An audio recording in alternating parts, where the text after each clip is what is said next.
Bharatiya Janata party Odisha रे माँ माटी आउ मातृभाषा याकू नहीं लड़े करिवो। ओडियार अस्मिता ओडिशा जो भली भाव में ओडिया लोक मानक पददलित करा जायछि, ओडिया भाषा को कदर्थ करा जायछि, ओडिया युवक को दादन खटिबा को बाध्य करा जायछि। ता विरुद्ध रे भारतीय जनता पार्टी लड़े आरंभ करिछि। ए लड़ेर शुभारंभ आसंता 25 तारीख अपराह्न सोनपुर माटी आरंभ होब। भारत वर्षर यशस्वी गृहमंत्री माननीय श्री अमित शाह आसंता 25 तारीख दिन सोनपुर ओडिशा रे निर्वाचन लड़ेर बिगुल बजेबे।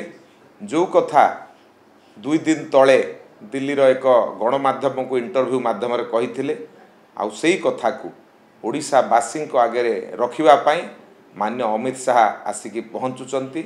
आसंता 25 तारीख अपराह्न सोनपुर माटी बिगुल बजेबे निर्वाचनर एवं एथर लड़ई हब आर पार। ओडिशा रे भारतीय जनता पार्टीर सरकार हब। बिजु जनता दल पाखरे आउ बल नाही, से दुर्बल हो जाइछि। ओडिशावासींकर बल हब भारतीय जनता पार्टी। तार लड़ई 25 तारीख रु अमित शाह आरंभ करेंगे सोनपुर विशाल जनसभा से दिन हम। सोनपुर रे बहुत बड़ एक जनसभा से दिन हम, से संबोधित करेंगे। तापर पुणी भुवनेश्वर आसवे। भुवनेश्वर रे पार्टीर कार्यकर्ता सहित आलोचना करेंगे। निर्वाचन रणनीति संबंध में आलोचना हम। तेणु 25 तारीख रात्रि रही भुवनेश्वर हम। तेणु निश्चित भाव में निर्वाचन एक रोचक निर्वाचन हम। रणनीति निश्चित भाव में विजयर रणनीति हम।